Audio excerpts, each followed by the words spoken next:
Hello, good evening, everyone. Welcome to the Parenting Talk in June. Today is 15 June.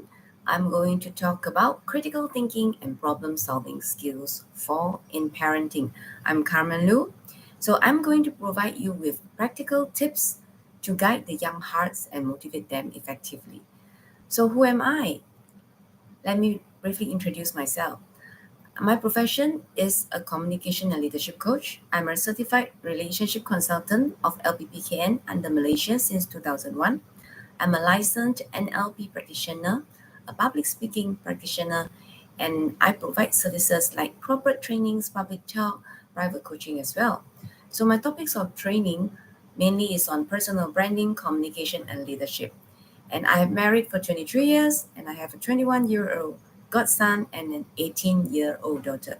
Why do I put my godson here? Because he stays with me. He stayed with me since 1 year plus and we were very close. Now, even though he's already 21-year-old, a lot of things we still discuss, and I treat him as my son. That's why he is part of my family as well. A quote which I like to share with you all is I believe that education is the most powerful weapon which you can use to change the world. This is what Nelson Mandela told us. But have a thought. If we are not educated, we could not understand what people is talking about, and we could not enhance our knowledge, and we could not use our knowledge to change the world.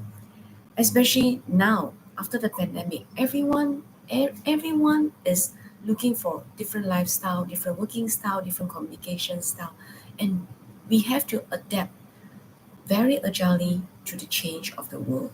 So if we do not know, we do not understand, we do not have education, then we lose to have the powerful weapon to help us to change the world. So the purpose of today's talk is for parents. I hope to empower you with knowledge and tools to nurture the critical thinking and problem solving skills in our children. And I would like to groom future ready kids as well. What do you mean by future ready kids? Help children to become independent, analytical, and adaptable, and to be adaptable thinkers in this ever changing world. The world is ever changing. Technology changed to a lot of AI, and company they have changes due to economy, due to company management change, and we have a lot of IT change as well. So all this change, we have to get our children to have a strong foundation so that they are ready for all this change. Because by the time they are out to work, we do not know what kind of changes they are going to face, but they just need to have all this basic skill to be independent, to analyze, and to adapt to this ever-changing world. The talk is to create and to cultivate a stronger parent and child bond as well. As parent and child, we encourage meaningful discussion and collaborative problem solving between parents and children. It's not one way traffic, it's always how the parents and the family environment encourage the children to have discussion when they face problem and collaborate when they want to solve problem in certain ways. All right, let's go into the first topic. Are you all ready? I'm going to share this session, incorporate some of my experience, personal experience as scenario and example to illustrate what's going on. I hope that it will be helpful to you. So the first one we are going to into is importance of building critical thinking and problem solving skills since young. First thing is we are it's important because we want our children to academically success. We want to enhance the learning, comprehension, and also creativity in school subjects. It's not only academic, but it has to be success. They have to comprehend whatever knowledge they have to the best of their ability. The second one is good it's best to build up their life skills to prepare the children to be able to handle the real world challenges, especially decision making. They need to understand how to make decision among choices. What is the opportunity cost? how to prioritize, and when conflict happen, how to have conflict resolutions. So these are part of the skills which we call life skills that are needed in order to survive in this world. The third is future workforce demand. Employers highly value problem solvers and innovative thinkers. At workplace, we face a lot of challenges, a lot of problems, and it's always how to deal with it, how to solve it, what are the solutions. If your child or your children can be the one who have creative thinking and they know how to analyze the situation, they have critical thinking skill and problem solving skill, so they are more prepared in future workforce, because the world, like I say, is fast changing, is ever changing, and the demand in workforce is getting more and more. So the best thing is to equip and to strengthen the foundation in our children since young, so that they are ready for the future workforce demand. Emotional resilience. In view of all these challenges, all these changes, all these life skills, in fact, we are human. We have emotion. Whenever we face all these challenges, we handle all this problem, we come up with the innovative ideas, we can think of it. In fact, it affects our emotion. And we need to manage this, we need to handle this. So children, with this building critical thinking and problem solving skills, we are actually building our children to be able to assess situation logically, reduce the impulsivity and frustration as well. So these are the things that we need to cultivate in order to equip our children to be more ready.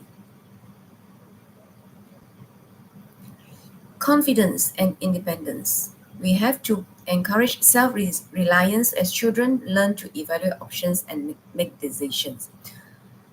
In in real world, our children or every human being at work need to learn how to be independent and live confidently. And we need to encourage this self-reliance, learn to evaluate options since young. So how to make wise decisions is cultivated since young as well. So, are you ready? We are going into the next topic, which is methods and tools to build critical thinking and problem solving skills in children. Let me share my own experience in parenting. As what I told you, I have one godson and one daughter. Since young, whenever they have emotional challenge, I will let them, if let's say they face certain challenge or face certain bit, let's say an example, my daughter, my daughter's book were being broken or being destroyed by her friends. She came back and she cried. I let her cry. I let her release her problem. And I let her know that crying is okay. Just release. But after release, we need to move on. We need to know how to tackle all this issue. People jealous about you and they destroy your thing. How are you going to face these people in future? Are you going to trust them as usual, or are you going to give them certain level of trust, but you need to protect yourself? So these are the learning as my my daughter grow up, and that's how I instill all this critical thinking in her through incidents. I encourage her to acknowledge her emotion. All right, let's go into this methods and tools to build critical thinking and problem solving skills in children. The first one is encourage curiosity and questioning. Normally, especially in Asian countries, we stop our young children from being curious and stop them from asking questions. Remember when we were young, parents always say that, hey, you are children, stop asking questions. This is the business of adult. Remember that?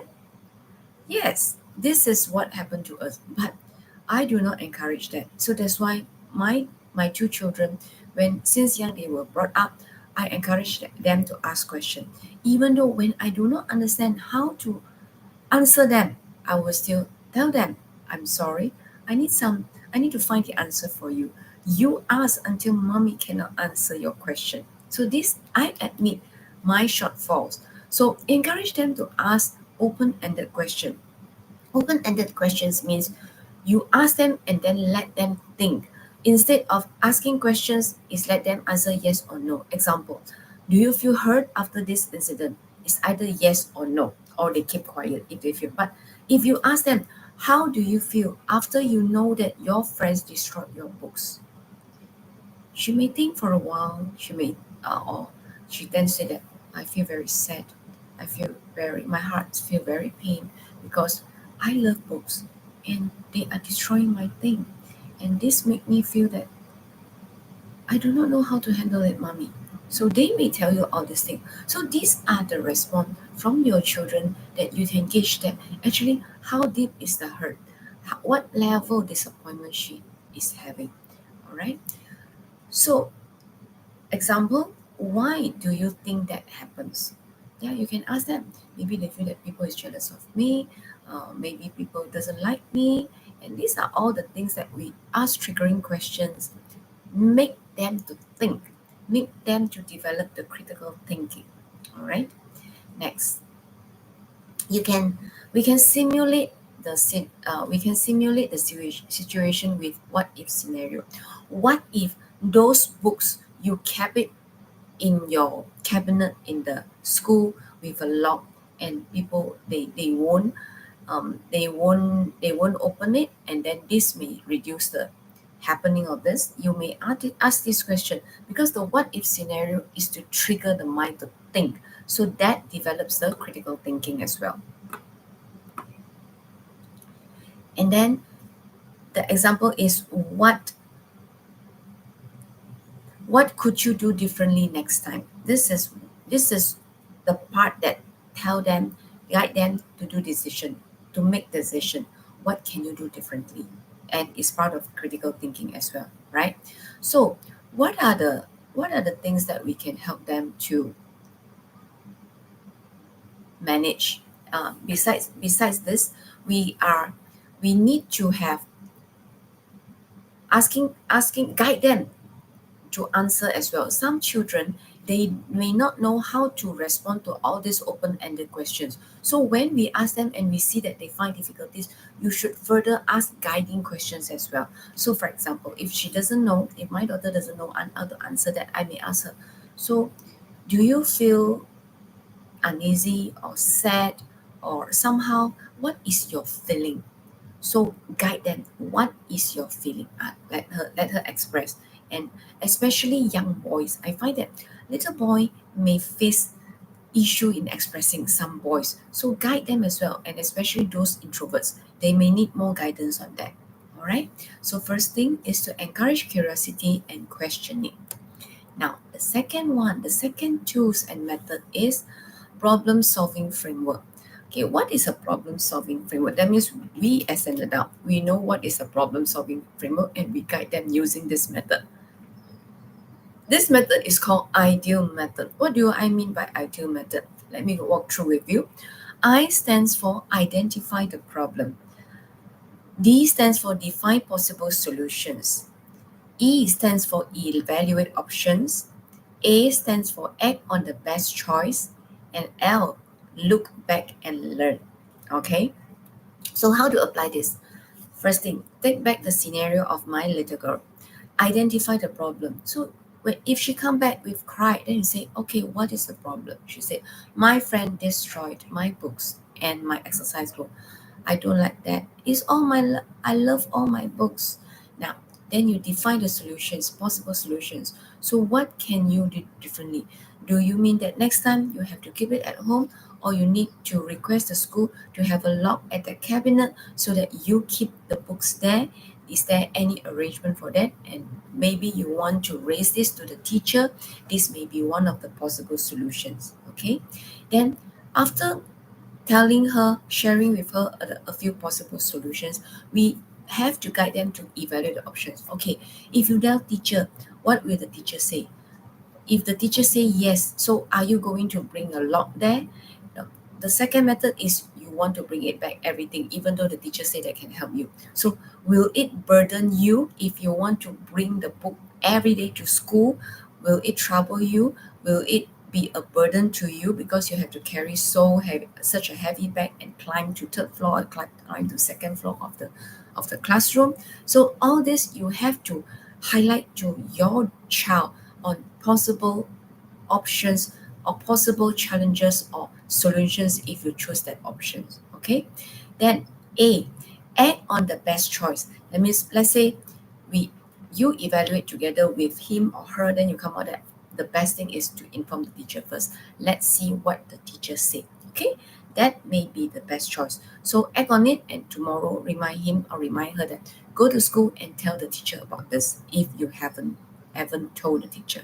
Okay, then after that, once she finished, let's say tomorrow she talked to the teacher, and then she come back, she happily said that, oh, the teacher said that this is a common issue. Now the teacher is looking into how to solve it, and the teacher also agreed that this books needs to be compensated by the one who destroyed the book. So when she come back with the solutions, look back and learn and tell her that, you see, the way that once things happen, don't cry and then just scream. Instead, you need to think of how to solve it. So the best way, since you are young, you can talk to the teacher first and see what the teacher can help. So now, once you approach the teacher will come up with solution. Then now you are happy and you know how to solve. So this is a guiding method on how to help our children to build up the habit of problem solving. It's not that once you see the problem, you just cry, you just have all the emotional outbursts, and then you just leave it. No. Instead, use this IDEAL method to build up the framework for your children. So it's a guided way. Of course, you don't tell them that, okay, this is now I, this is now D, but we have this guideline in our heart, and that's how we guide them to solve the problem step by step. All right. And another technique is the 5 why techniques. What do you mean by 5 why techniques? That five why techniques. That means you ask triggering question like, why does it happen? What has happened? How does it happen? Who are those involved? Okay. All these are the why technique. Why? Why would this happen? Why they feel that? Why they do this to you, and why they respond in such a way. These are the why techniques that we can help them, because why is the question which is always triggering our mind to think. All right. Then the next two is called games and activities. Young children or even adult, everyone likes games and activities, because through games it creates happiness and joy when we are playing games or in activities, and that helps the person or the children to learn fast as well. So we can play puzzles, we can play board games, we can play coding games. These are those games that which will trigger our children to think. Puzzle, how to solve the big puzzle, need to train patience, need to manage the emotion when the puzzle is too many and it's like too frustrating. How, let's say your child suddenly throw tantrum, hey, I just don't want to play it anymore, it's very frustrating and I cannot solve the puzzle. So that's the emotional outbreak which we need to address, and we need to guide them. That's how we help them to manage, how to guide them on emotional management. You can tell them, hey, see, now we need to solve this puzzle, and if you just throw tantrum, we cannot solve it as well. Now let's see how we can break it into small part, and then we solve part by part. We just look at this. Seems like this part is blue, so why not we look of those pieces with blue, see whether the blue color is matches with this part or not. So you start to guide him or guide her on seeing things from big picture to small picture, because you are guiding them to solve the puzzle and to address that emotion outbreak or emotion. You just throw tantrum at that moment, it doesn't help to solve the challenge or help to solve the problem. Okay, this is the part we need to bring out. And the example of activities can be chess, can be sudoku, which can triggering the mind. Okay, now next one. What is the next one? Role play real life scenarios. All right. So this is what I normally did is whenever there are incidents happening at work, I will always bring it back to them, and then I will share a simple version to, let's say they are still in primary. At least I let them understand what is the scenario. They may not fully understand, but I simplify it and then let them know that, okay, what is the cause, why did this happen, and I feel very sad, I feel very angry, and how do I react. So I give I kind of giving very simple role play so that they can really understand. And kind of role play, most the one that I can suggest is, maybe you want to try out, is resolving a disagreement with a friend. Okay, resolving a disagreement with a friend. This is very commonly happened among those young children, because some friends, they have misunderstanding, and then they just come back and complain about the friends. So this is the life scenarios that we can guide them using the ideal method, using the 5 why techniques, and also help them to dissect into small parts and analyze why people have this kind of reaction, why you have this kind of emotional frustration, and this is how we guide them. All right. Hope that you all have a better idea on how to manage them. Now, the next one is to teach decision making. Okay, teaching decision making is not like, okay, you now decide or whatever. No, it's a guiding procedure. So we need to guide them to wait on different options. If you go for option A, what will you gain? But what are the possible challenges you are facing, and how are you going to face that? Are you ready to face that? Okay, this is to assess the readiness as well. And the cons, okay, if you choose option one, you may need to, let's say you may need to forego your watching, playing iPad time.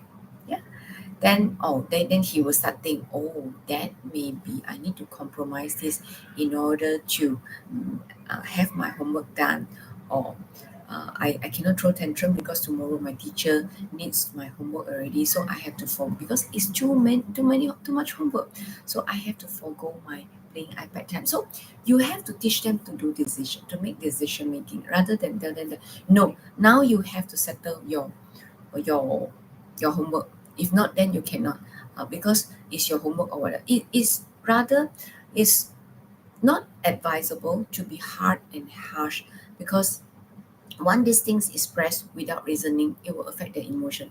They may suppress their emotion. They dare not express it to you openly, because you scold them and suppress it. So eventually they will just hide their feeling, and they do not want to share with you. So once they hide it, when one day it's just outburst, it can be very, very hard to manage. So always evaluate the weight, the pros and cons, guide them to see, what if you choose this option, what are the pros, what are the cons, and if you choose option B, what are the pro, what are the cons. So example that one I put here is choosing extra co-curriculum activities. It can be teenagers, it can be small children as well. Like my daughter now, she's in pre-university.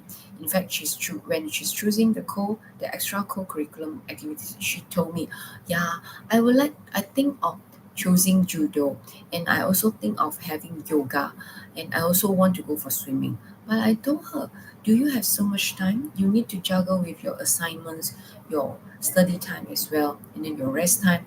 Do you really have so much time to involve in three activities, or do you want to prioritize which one you feel that you really into it, and then defer the other two to next year or next term?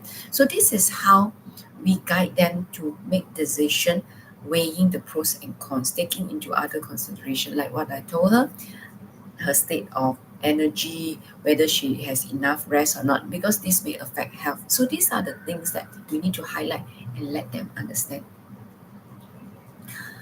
Allow small failures. All right. So whenever sometimes certain families upbringing is, they do not allow small failures. In fact, small failures is a way to teach resilience and reflection, because when you fail, then you have time to look back and find that, how can I do better next time?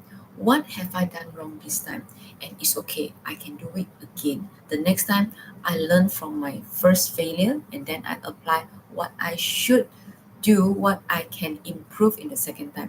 That's what we need to guide them to manage their emotion if they face failure. So allow small failures so that they can learn much as well. The last one is model the critical thinking. What do I mean? Means think aloud when solving problems. The example that I can give you is, for example, I'm not sure. Telling them, just directly tell them, I'm not sure how to fix this. Maybe we can try this, because that's the way that you try to think of this way. Option A. If let's say go for option A, how would it be? If let's say we go for option B, how would it be? I may not be the one, because the problem may not be the problem that I have faced before. So let's explore how to fix this. What is in your mind? What is in my mind? What can be done? So it begs to remember the first few slides I told you about the what if scenario. Yeah, this relate back to that what if scenario. Okay, I hope that everyone so far so good. Now let's get into okay, another one is encourage debate, because everyone has different ideas, has different see things from different perspective. Encourage them to share their idea by debating whether this can be done, or do you agree, why and why not. These are the discussion in the debate way, so that it trigger the critical thinking as well. All right. Next, we are going into another session, which is common challenges in building critical thinking and problem solving. All right.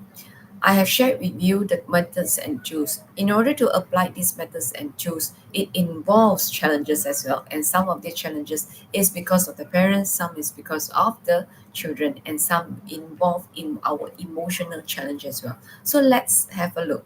The first one is parental impatience. All right. So most of us parents, we are working adults. So sometimes we are quite impatient. So when solving problems, we need to guide them in case instead of solving problem for them. So the guidance is more important than directly give them. It's just like you guide them how to fish, rather than you just okay get a fish and then just let them eat. So it's the technique, the process on how to get things done. So the solution is actually parents need to learn to hold on and be patient. We need to guide them step by step. For example, using the ideal method, the IDEAL.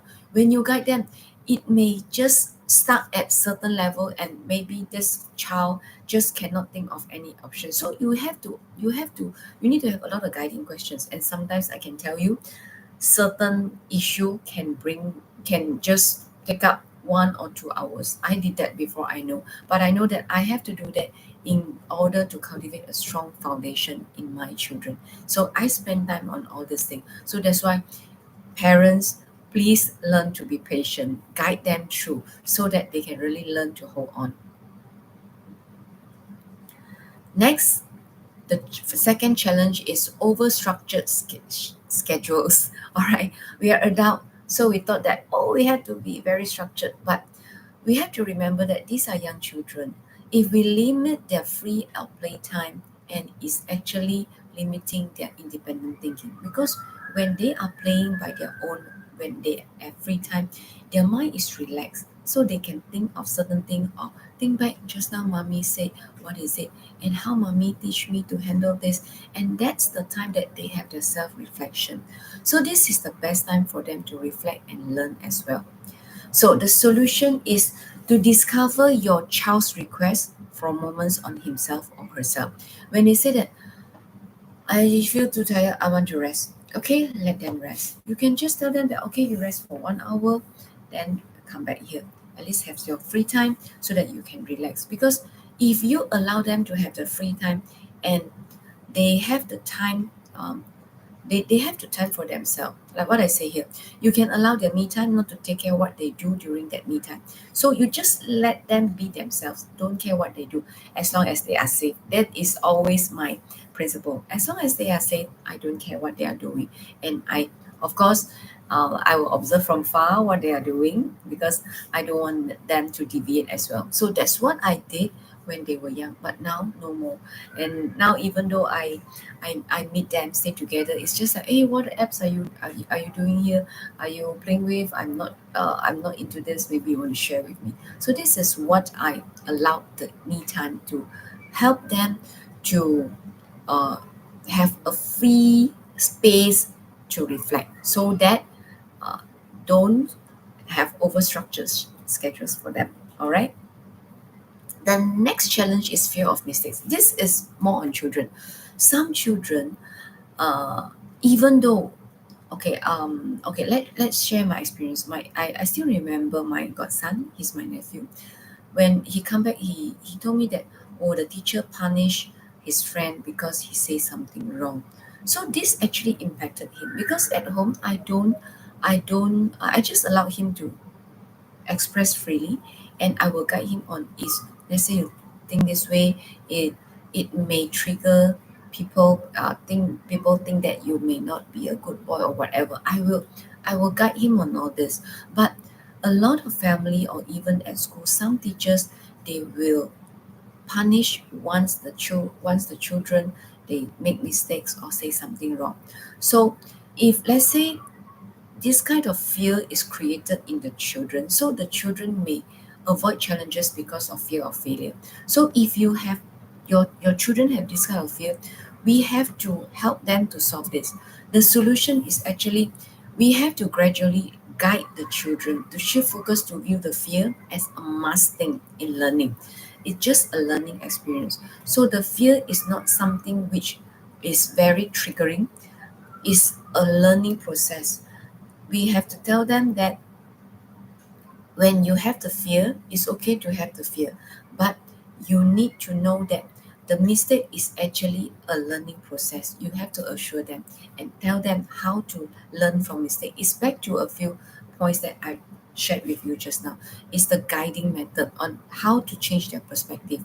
Okay, so that they feel positive, and they don't fear of sharing, of in case the sharing is a mistake. They may feel that way. Okay. Now, the challenge number 4 is digital distractions. Nowadays, we have a lot of devices, iPad, um, we have smartphone, and all these things. To be honest, these two things is already very, very distractive. Okay, so over reliance on quick answers instead of deep thinking. So, example, when anything we just, hey, Google, you just Google it for answer. So instead of asking them to Google, we can guide them to ask triggering questions before relying on the digital platform. Sometimes I know, most of the time I'm also Googling now, the new word Googling, but sometimes some questions like, um, I my friend say something offended me, and I just burst into anger, and later I regret. So this thing you cannot Google. Yeah, of course, nowadays some people say that we can ask AI, we can ask ChatGPT, but instead of approaching that, you just ask triggering question. Why do you have emotion outbreak when you heard that word? Is it something relate to what you don't like? What is it all about? Let your child express. Then after you express, ask them, is it because of so and so, the incident that from young? That's why you bring it together with you. And that's when people say that work is always triggering. So this is, if let's say after this, then only you guide him. Now, the next time, if you want a better other solution, you may want to go for ChatGPT, AI helps the support from AI to get more options on finding the solutions. Okay, these are the things that we can guide them. Now, the fifth challenge is cultural or educational background. Okay, some systems, they prioritize rote learning over critical analysis. That means it's just follow everything. So the solution is, parents, we can encourage critical analysis by asking probing questions to trigger the children to think. Probing means like poke them. That means make their mind think, make their mind works, rather than we just provide a standard structure way for them to follow. So this is due to why I say that it's cultural and educational background. It depends on family. Some family, they do it that way, or some uh, education system do it that way. So we when we see this, we have to fine tune it at home as well. So all this is actually the background, the upbringing background. Yes, I admit that this challenge is rather challenge to tackle, but if we don't do, we will never succeed. So just do it. Eventually, you will see result as well. All right. Okay. So the key takeaways from this workshop, from this sharing is I have shared with you five importance. What are the importance of having critical thinking and problem solving? The first one is academic success. The second thing is building up the life skills of our children. The third thing is the future workforce demands so that our children are equipped with that. And also the emotional resilience. We want to build the character, our children's character to be more emotional resilience and also build their confidence and independence as well. For the five methods and tools to motivate, the first one, remember, is to encourage the questioning and make them ask open-ended question. The second one is we need to have the problem solving framework, the IDEAL in our mind and guide them accordingly. Guide them when they face when they share with us the problem, guide them using the IDEAL ideal method. The third one is always have games and activities with these children, so that help them to trigger their mind. And the thing critical thinking model as well as the decision making teaching. So these are actually working hand in hand. It cannot come alone. So when the problem arise, then we have to use all these guidelines, the methods and tools to guide them as well. And the last one, the challenges. Remember, parents, please be patient and don't overstructure the schedule. Leave them free time, playtime, and also guide them on viewing the mistake as a learning rather than fear of making mistake. Digital distraction, guide them to reduce the digital distraction, but more on using the mind to think to trigger them. And also the barriers, the background of cultural and education is also another challenges. Okay, so parents, you need to be patient, you need to be empathize them, and also need to be consistent in using the tools and methods, because these are the skills that these are the good features, good characters we need to build our children from young. So the goal is actually to teach the children lifelong skills rather than just feed them with the fish like what I said. Okay. Now next, let's go into the question and answer. I would like to know whether you have any question or answer or not. Okay, let me see. Yeah.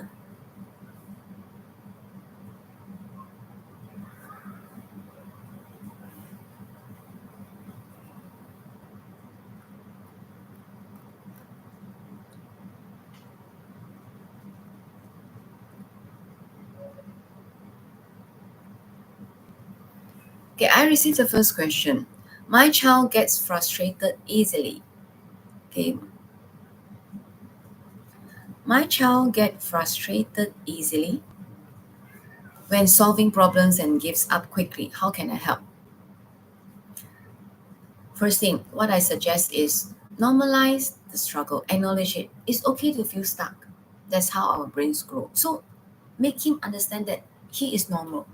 Just accept it, just acknowledge it. Then break down the problems into small parts. Just like just now when I shared that when your child, if a child is frustrated of solving the puzzle, don't look at the big piece. Make it into small chunk. So guide them to tackle smaller steps. Like let's try just the first part together. Break into small thing, because sometimes the thing is too big and we need to guide them to break down into small one. Then praise the effort. I'm proud of you for trying different ways. If let's say it works, then tell him something, some good words, encouraging phrases to encourage him and to acknowledge that he's doing well. And use the yet mindset as well. You haven't solved it yet, but what's one thing you could try? So this is the method that to respond with the frustration. First thing, normalize the struggle. That means acknowledge. Tell him that to acknowledge and accept this, and then break the problem into small part. Praise the effort, and also cultivate the yet mindset. You haven't solved it yet. Okay. Next, Okay, the second question, how do I balance teaching critical thinking without being too hands-off or overbearing? This is from a parent. Okay, um, I know that it's very challenging to teach critical thinking because you need to be very observant and you need to really understand what are the issue. So I would suggest to be a guide on the side. Ask guiding questions. That's what I keep on mentioning from the beginning of the sessions until now. Ask guiding questions rather than giving answer. All right. Then gradually release. That means you start with modeling, then collaborate, and finally let them try alone. So because initially they are still young, they are still new to all these things, so you have to guide them, let them see what you are doing. That's the modeling. Then you collaborate. That means, okay, I do this part, you do this part. It's an agreement. Then after that, you just let them hands on. So of course you need to know that, oh, this incident uh, happening first time, and then the second time is similar. We adult has this mentality, so we need to gradually guide them as well. So if they ask for help, respond with, what have you tried so far, what have you done so far, rather than offering the help directly. At least we know that what they have tried, and we know, acknowledge them. Remember just now what I said, and acknowledge their effort. Then only we lead them, offer him the hints. Okay. Okay, I have a third question. My child only wants right answers from me or Google. How do I encourage deeper thinking? Okay, now this is the challenge. These are the among the two challenges I shared with you just now. One is the right and wrong, the always go for right, and the other one is I just Google, the digital convenience. Now you may want to try out to delay the answers. Wait, let's think about three possible answers, or let's think about three possible ways to solve. Ask him or ask her to stop, think ahead. Then question, why do you think this way? Why do you? How could we check this? Why is this thing come into your mind? You ask triggering question. Triggering question is especially the why question. Make it fun. Okay, you can say that. What's the silliest solution you can think of? Make it like, okay, make it, if let's say you want to do a silly way to solve this, how are you going to do it? So let them think, let them trigger them and think. Then you may want to set a rule like, okay, let's brainstorm of 5 minutes before we search. We go into the AI search. So at least you delay it. So this is a way to cultivate, to stop them from directly instantly go to the AI solution and then start with deeper thinking. Okay. Next question. Are there everyday moments to practice their skills without extra time? Okay. What I would suggest is, as what I said, you need to be very observant. You have to turn daily routines into puzzles. For example, we have 10 minutes before leaving. What's the faster way to get ready? Let's compete. See who can get to the door, who can be the first one to get to the door. So this is something to trigger. And also you apply the game principle as well. Or you debate lightly. Let's say you discuss what are the movie that we are going to cinema to watch tonight. So this can be a discuss the choices. Oh, yeah, I want to watch this movie more on romantic, or he wants to go for his cartoon one, but with educational value. So these are things that you can practice in our daily life. And also especially sometimes we shop together. Okay, if we get this for 5 ringgit, and then which if we have a budget of 5 ringgit, and I really want to have a snack, what snack can you suggest? Okay, this is the shopping decisions. So let's see what your daughter or your son can come up with. So these are the moments in daily life which we can create to link it to the critical thinking and decision making. But the trick is we need to be very observant, and we need to act very fast as well. Okay, put into more practice, then you will get the hang of it. All right. Next one. How do I handle it when my child's critical thinking leads them to challenge rules or authority? Okay, sometimes, yeah, it happens. So what I would suggest that is remind them, I love that you are thinking carefully, but let's discuss why this rule exists. So discuss is because you want to hear what is in her mind or what is in his mind. Okay. Or you can say that you can disagree, but let's find calm words to explain your view. You don't have to just jump out like that. You just need to manage your emotion. And Or you can say that some rules are flexible, but safety rules are non-negotiable. Let's talk about the difference. So you make clear that safety rules are non-negotiable. So at least he understand that safety is always prioritized over a lot of things. So these are the things that we can help to develop.